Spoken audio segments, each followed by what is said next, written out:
All right. Hello, economics, and welcome to our last lecture of this unit. This is Unit 2, Lesson 9, and we're going to be talking about shortages, surpluses, and the role of prices. We're going to find out what happens when reaching equilibrium price is slow or difficult. Um, Both if we have excess supply or excess demand, and then we're going to talk about in more general terms the importance of prices in a market. So let's go ahead and get started. Our key idea for this lecture is that equilibrium prices provide benefits that are lost when forces prevent markets from reaching their equilibrium price. And our learning objectives for our lecture today is at the end of this lecture, and completing your concept check, you should be able to show how price ceilings and floors cause shortages and surpluses. You also should be able to explain the important incentives prices create in markets. And lastly, you should be able to identify problems with rationing as a way of allocating goods and services. We're going to begin with kind of an introduction example here about some cows, or more specifically, milk. When farmers produced more milk than consumers demanded in 2009, milk prices fell by 30%. The lower price made farmers less eager to produce milk and lured more consumers into buying it. These changes nudged the market toward equilibrium. Then in 2011, the growing demand from China and elsewhere, the quantity of milk supplied fell short of the quantity demanded, and the price of milk rose to new heights.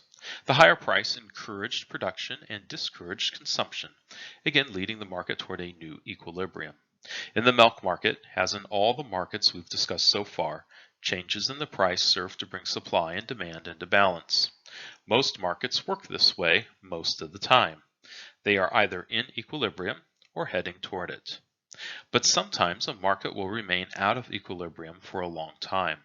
The price does not adjust upward or downward as needed to bring about equilibrium. We'll discuss the reasons for this a bit later in this lecture.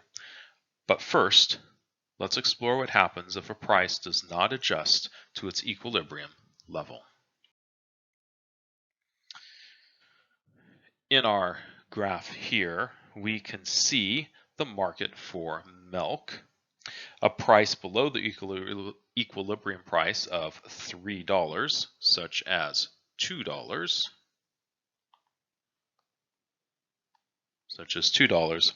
creates an excess demand for milk. We can see that here, right? Demand at $2 is here, which is greater than supply at $2, which is here. So we have excess demand. 35 million gallons are demanded at $2, while only 15 million gallons are supplied. The existence of buyers who are willing to pay more than the current price ordinarily causes the price to rise until it reaches the equilibrium price. Another example that isn't milk, right? Right now, toilet paper over the last couple of weeks has been in short supply. I would imagine that some of you who are starting to eye other things, right, to use as a substitute for toilet paper would probably be willing to pay more than what the price has been, like 2 months ago, for toilet paper, because right now we have a shortage. And so some of us are going to turn to other things, right? We're going to look to the European tradition of just washing ourselves with some water, or we're going to some of us are going to be willing to pay a higher price for toilet paper. So we're living in one of these shortages right now, okay? And that's essentially what's going to happen. And right, we can think about, well, some people are going to be willing to pay more for toilet paper than they would in previous times. So the price is going to go up potentially. I don't think the price is going to go up in this particular case because of the factors that are involved in this, but we are certainly in a shortage, and that's what we're looking at here. So back to our milk example that I've graphed it out here for us. So again, the existence of buyers who are willing to pay more than the current price ordinarily causes the price to rise until it reaches the equilibrium price. But what happens if, for some reason, the price does not rise? Then the excess demand will not go away. Consumers will continue trying to buy more milk than is available. When an excess demand for a product persists for a significant period of time, and that could be weeks, months, or even years, we call it a shortage. Shortages create many problems. For instance, consumers sometimes find it necessary to spend time standing in long lines at stores to increase their chances of getting the product. Right? If you've been to Costco lately, right, you may have experienced that. After the earthquake and nuclear accident in Japan in 2011, consumers in Hong Kong feared the supplies of milk from Japan would be limited or contaminated. Shoppers lined up at stores to buy milk from safe sources. Because the price of milk was below the equilibrium price, the quantity demanded exceeded the quantity supplied, and many consumers went home disappointed. The opposite situation occurs when a price stays too high. So we'll just use a different color to see where we have a high price. We'll use purple. In our graph, if the price were at $4, right, demand would be at 15 million gallons of milk, and supply would be at 35 million gallons of milk. In this situation, we're going to have an excess supply, again, because supply at 35 million is greater than demand at 15 million at our $4 price point. Ordinarily, an excess supply makes the price of a good fall, as we learned in our last lecture. But if for some reason the price does not fall, sellers will continue trying to sell more than consumers want to buy. When an excess supply persists for a significant period of time, we call it a surplus. Sellers become frustrated with the surplus because they cannot find enough buyers. For example, there was a surplus in the U.S. housing market in 2009 and 2010. More homes were offered for sale than people wanted to buy at the prices sellers were asking. Although prices did fall during those years, they did not fall enough to bring supply and demand into balance. The resulting housing surplus lasted for more than 2 years. Moving forward, we will look at the primary causes of shortages and surpluses. We'll learn that the government sometimes causes shortages or surpluses with policies that impose price ceilings and price floors. We'll also see that the behavior of buyers and sellers themselves can cause shortages and surpluses. We'll use these insights to understand how prices help the economy accomplish some important goals. Did you get it? Again, take a moment to reflect on this question. What is the difference between excess demand and a shortage? Right? Take a moment, think about that, see if you can answer that question, and then unpause the lecture and we will continue. All right, welcome back. Let us continue. And we're now going to be talking about price ceilings. A price ceiling is a government-imposed limit on the highest price firms can charge in a market. For example, New York State has a law that prevents milk prices from exceeding an amount considered to be unconscionably excessive. Sellers cannot charge a price above $4.37 a gallon. However, the equilibrium price of milk is seldom above that boundary. If they would charge, say, $4.10 in the absence of the law, the price ceiling is ineffective. It makes no difference. In contrast, a price ceiling that is set below the equilibrium price has an effect on the market because it prevents the price from reaching equilibrium. If the price ceiling for milk were $3.50, that would be an effective price ceiling because it would have the effect of forcing sellers to charge less than the equilibrium price. Several cities, including New York City, impose rent controls that prevent some landlords from charging more than a certain amount for an apartment. In our graph, we have an illustration of the effect of this price ceiling in the market for apartments subject to rent control. In the absence of rent control, the equilibrium would occur at point E, here. With the quantity supplied and the quantity demanded both equal to QE for equilibrium and the price equal to PE for price at equilibrium. Again, here and here. However, rent control prevents the price from reaching its equilibrium value. The price is set at P ceiling here. Q2 apartments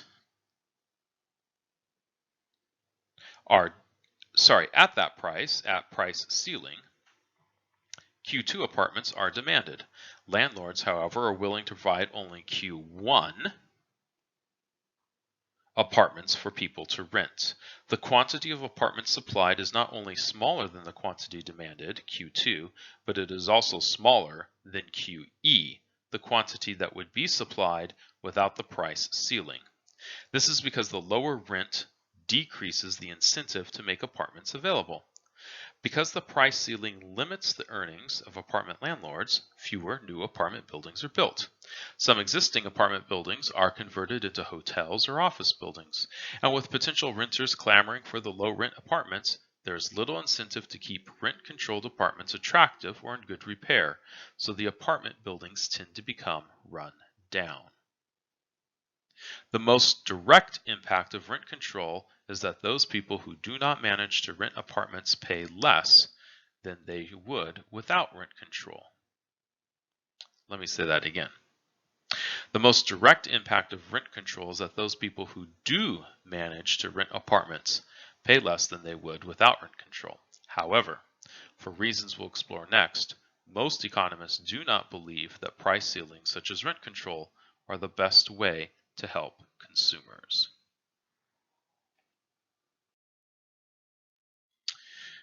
Problems with ceilings.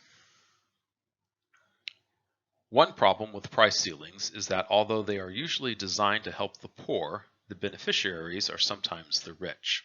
With the simplest form of rent control, for example, everyone pays the lower rent, including those who are very well off.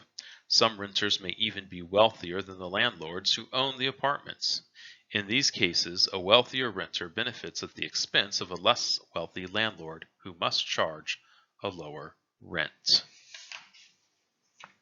Another problem with price ceilings is that, because they create shortages, some people who want a good at the current price cannot get it, or they may have to waste valuable time trying to find a willing seller. Even those who do get the good might end up paying more than the equilibrium price. For example, with a price ceiling on milk, some people would buy a lot of milk and sell it for a price above the price ceiling, illegally, to people who could not find it in the stores.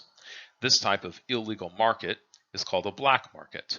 Because milk would be so scarce, the price in the black market would be higher than the equilibrium price. The same types of problems occur with rent control. Apartment hunters have to spend more time looking for an apartment than they otherwise would. Some will have to pay real estate agents to help them find one. Others may bribe a building superintendent or a current resident to give them a heads up when an apartment is about to become available.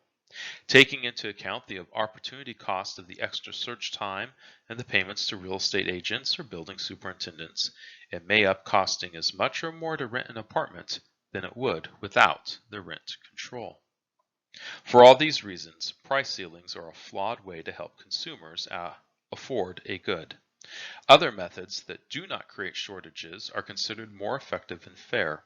For example, instead of applying rent controls, many cities now help people with low incomes pay for apartments or homes. This allows cities to target assistance to the people who need it most. These policies also allow landlords to charge the equilibrium rent, thereby avoiding a shortage of apartments, among other problems. So, did you get it? What is one problem created by an effective price ceiling? All right, go ahead and see if you can answer that question. Pause the video and see what you can do with that. All right, welcome back. Let's continue. Now we're going to be talking about price floors. Price ceilings are intended to assist buyers of things like apartments and milk. But what about the sellers? Policies are made with them in mind too. For example, in an effort to help dairy farmers, the U.S. government does not allow the price of non-fat dry milk to fall below 80 cents per pound. Instead, the government establishes a price floor for dry milk. A price floor is a government-imposed limit below which prices cannot fall. Our graph here shows the effect of a price floor on the market for milk. Without the price floor, the equilibrium price would be PE. Right? So without our floor, our price would be there. Our quantity would be QE, again, quantity equilibrium, price equilibrium. And that's because that is the price and the quantity at our equilibrium point, which is here indicated by our E on our graph. The price floor is set at P floor here, which is greater than PE here, right? So that's greater than PE. This creates a surplus. Again, quantity supplied is here at Q1, which is greater than quantity demanded, which is here at Q2.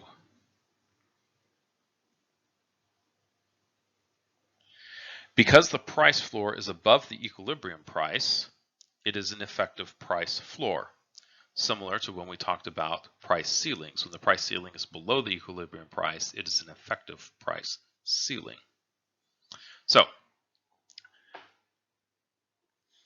a price floor below the equilibrium price would make no difference because market forces would bring the price even higher than the ineffective price floor. That is, if the equilibrium price were 75 cents per pound of non-fat dry milk and the government said the price cannot fall below 50 cents, the price floor wouldn't make any difference because firms wouldn't charge less than 50 cents anyways. The government uses two methods to keep the price of milk from falling below P floor. First, it provides incentives for dairy farmers to produce a smaller quantity than Q1, which is the quantity farmers would like to supply at the price of P floor. Second, when an excess supply exists of P floor, the government buys up the excess milk itself. Both of these methods are designed to avoid a surplus of milk in the market and the resulting downward pressure on the price. Price floors have been used in the United States to support the price for milk, cheese, butter, peanuts, sugar, and many other agricultural products. They exist to make the incomes of farmers who receive the elevated prices as revenue higher than they would be without the floors. Some problems with price floors. Price floors are created with good intentions, but they have significant downsides. An effective price floor either creates a surplus or necessitates government spending of tax dollars to buy up the excess supply of a good. Also, price support programs like those for agricultural products in the United States benefit all farmers who produce the supported products, even if they are wealthy and don't need help. At the same time, consumers, including many low-income families, have to pay more for products like milk, peanut butter, and sugar. Some of the farmers helped by the price floors are better off than the average consumer who buys their products. For all these reasons, economists generally do not favor price floors as a way to help farmers. All right, so did we get it? What is one problem created by an effective price floor? So go ahead and pause the video, answer that question. Just check yourself, your knowledge and your understanding, and then we will continue. All right, so we are going to now move on to another concept called sticky prices. In many markets, shortages and surpluses have nothing to do with price floors or ceilings. Instead, they are caused by sticky prices, which are prices that move to their equilibrium values very slowly. When prices are sticky, it can take weeks, months, or longer for a market to reach equilibrium.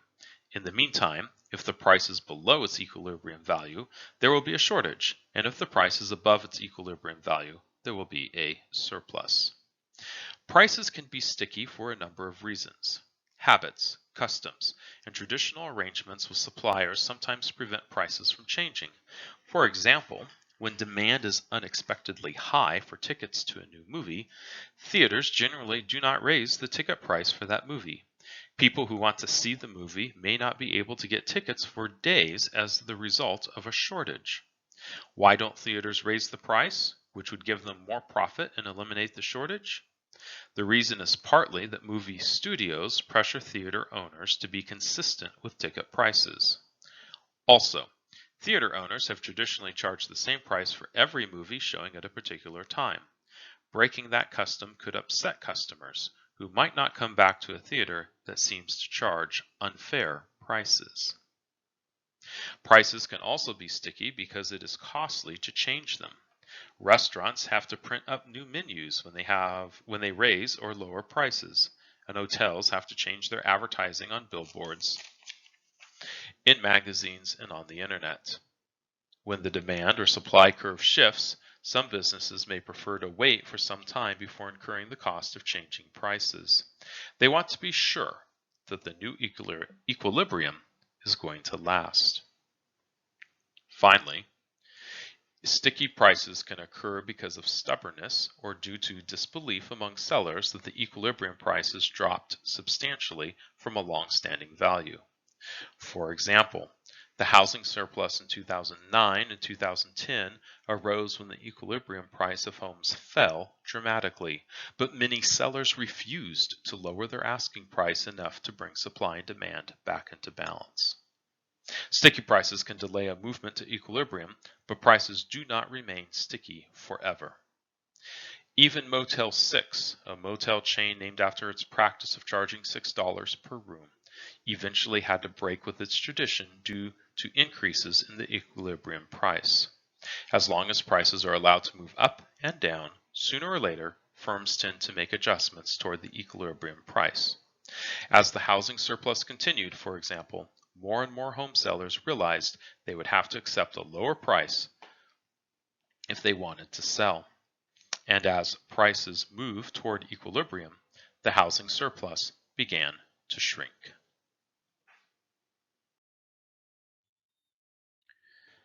The importance of prices. Wouldn't it be nice if the goods you like to consume were free? You might think so. But bringing the price of a good to zero can create serious problems and make everyone worse off. To see why, let's conduct a thought experiment. Free clothes, a thought experiment. Suppose the government announced that from now on it would distribute clothing to households free of charge. To prevent any shortages, the government would have to either produce the clothing itself or buy it from private businesses. What would happen? First, the quantity of clothing demanded by you and everyone else would skyrocket. After all, since you don't have to pay for it, why not fill your closets to the brim? Why not turn a spare bedroom or garage into a closet and fill that too?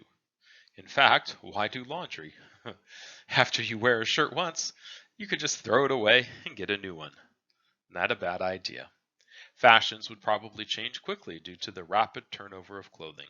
When a skirt or a pair of pants fell out of fashion, you'd replace it with the latest style.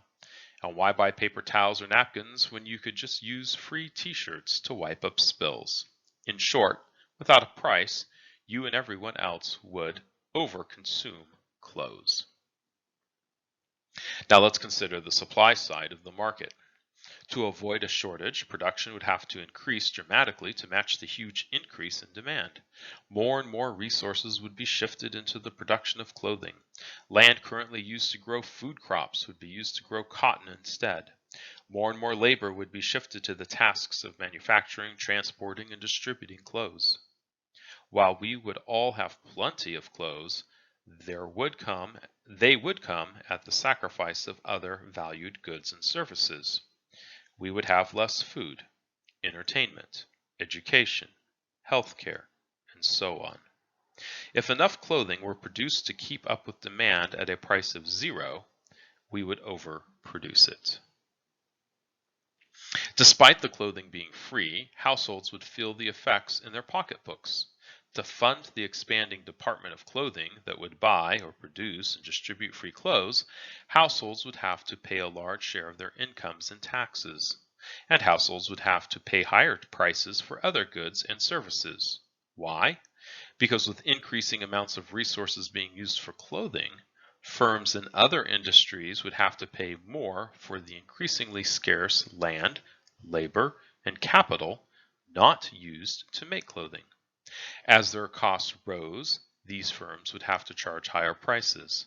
For example, with so much farmland shifted into cotton production, there would be less farmland available for the production of wheat, and the price of farmland would rise. This would increase the cost of growing wheat, among other food crops, and cause food prices in general to rise. Due to the effects on the typical household's pocketbook, free clothes would not really be free at all. Through tax dollars and higher prices for other goods, we would still pay for our clothing indirectly. Because enormous quantities of clothes would be produced, we would pay a lot. These problems with giving things away force us to consider better ways to allocate clothing and other goods. To prevent the indirect cost of free clothes from getting out of control, the government would have to limit the supply. But when there is limited availability of a free good, shortages cause problems. For example, when a Shell gas station in Virginia offered free gasoline at a customer appreciation event in 2011, the line of cars waiting for gas was so long that several cars ran out of gas before they reached the station. And in 2008, a Walmart employee in New York was trampled to death by a crowd rushing into a store to buy goods at particularly low prices. Likewise, there would be long lines and the potential for chaos if distribution centers offered a limited quantity of free clothing on a first-come, first-served basis. To prevent problems, the government could ration clothes. To ration a good is to give a fixed quantity to each person. For example, the policy might be, each year, every person will get 10 pairs of pants, 15 t-shirts, 20 pairs of socks, and a winter coat. People would receive government-issued coupons for their clothing allotments, and no one would be permitted to get clothing without a coupon. With rationing, the government could reduce production while avoiding long lines and empty-handed consumers. Many countries have used rationing when distributing goods for free or when trying to cut production without letting prices rise to the new equilibrium level. For example, during World War II, the US government wanted to free up resources for military production by decreasing the production of consumer goods. To deal with the resulting shortages, the government issued coupons to ration butter, sugar, and many other basic goods. The United States also rationed gasoline during the 1970s, when supply suddenly decreased due to a rise in oil prices. And during the milk shortage of 2011, some stores in Hong Kong rationed dry milk. Rationing provides a way to allocate goods when the price is below the equilibrium price, as happens when there is a price ceiling or the price is zero. But unlike equilibrium prices that keep demand and supply in check, a policy of limiting production and relying on rationing does a poor job of accomplishing three important goals: finding the best level of production, keeping costs low, and achieving consumer satisfaction. Production always involves trade-offs. The opportunity cost of making more of one good is that less of other goods can be made. Government officials don't have complete information on everyone's needs and desires. Therefore, They can't find the best level of production for consumers. And production decisions must be made over and over again as market conditions change. For example, if taste changed and certain clothing items became more desirable, it would be appropriate for clothing production and individual rations to rise. Or if bad weather destroyed much of the cotton crop, it would make sense to reduce production and individual rations. The government would have a hard time keeping up with complex market conditions such as these. Keeping costs low. Rationing free clothes would be costly. The government would have to set up new agencies to buy and distribute clothing and issue coupons. Consumers might try to pressure or bribe agency workers to get extra coupons. And producers might try to pressure or bribe government workers to buy their clothes at artificially high prices. To prevent corruption, the government would have to catch and prosecute agency workers who broke the rules. It would also have to prevent clothing from leaking out of government warehouses into the black market, where it could be sold for a profit. All these government activities would use up resources and add to the government's cost. And lastly, achieving consumer satisfaction. If clothing were rationed, it would be poorly allocated among households. People who really love clothes would want to consume more than their yearly allotment. Others with full closets or little interest would receive additional clothing that gave them little happiness. Getting the clothes to those who value them most would involve added expenditures of time and money to set up online auctions, yard sales, and flea markets. There would also be problems with the clothes themselves. With limits on prices and production, firms would have little incentive or ability to produce high-quality, fashionable attire. People would have little choice but to redeem their coupons for whatever happened to be available.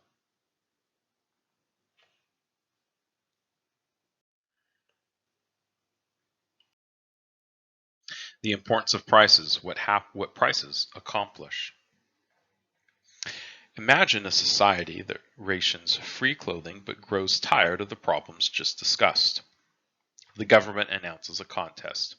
A big prize will go to the designer of the best system for organizing clothing production and allocation. To win the prize, the new system must achieve the goals obstructed by rationing, while at the same time preventing shortages. As you may have guessed from the title of this section of lecture, the prize-winning idea would be quite simple. Use prices to guide the production and allocation of clothing. Let's consider how prices would do the trick. Prices guide the economy to the best level of production. When a good is free, people have no incentive to be careful about how much they use. They demand too much, and if production levels are set to match the quantity demanded, too much is produced. By contrast, when people have to pay for a good, they think twice before consuming it. They limit their consumption to amounts that are worth it for them. For example, if the price of a pair of jeans is $30, you will not throw your jeans away just because they need laundering. That convenience isn't worth the price of a new pair. Positive prices help avoid wasteful overconsumption and thereby avoid wasteful overproduction. Prices serve as a signal to change consumption in the appropriate direction when market conditions change. If bad weather ruins the cotton crop, the cost of making jeans, and thus the market price of jeans, will increase. The consumers who place a relatively low value on jeans will respond to the higher price by decreasing their quantity demanded. Likewise, if new loom technology makes it less expensive to weave jeans, prices will fall and consumers will appropriately purchase more of the now easier to make product.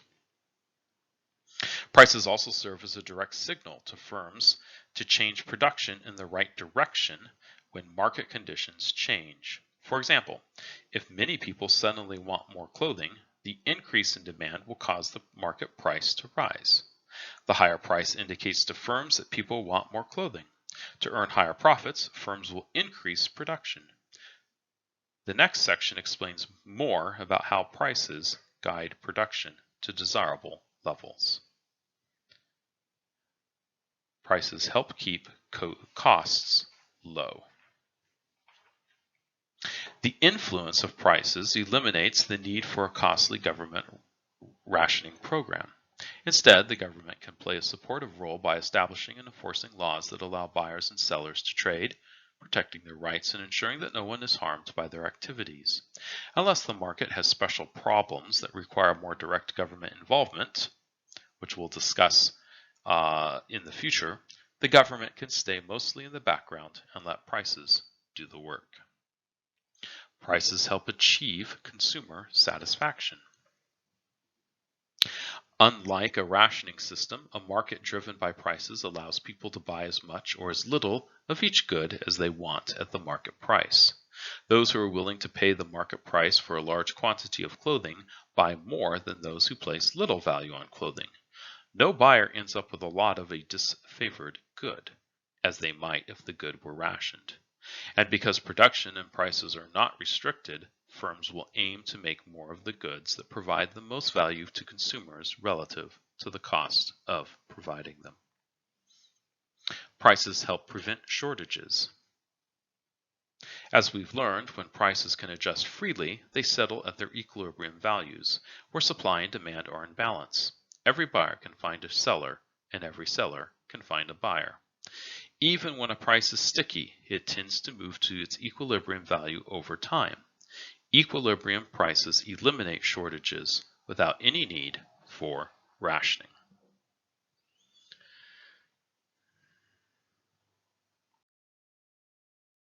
The importance of prices, how prices prevent overproduction and underproduction. How much of a good should the economy produce? And how do we know that prices will guide us to the right quantity of output? One approach to answering these questions is based on the gains from voluntary exchange. If you are willing to voluntarily pay for a good, either you're nuts or you see some benefit from the purchase.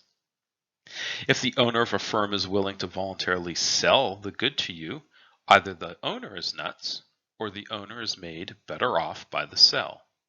Thus, under the assumption of rationality, that is, assuming neither you nor the firm owner is nuts, every voluntary sale is a win-win situation for the two of you.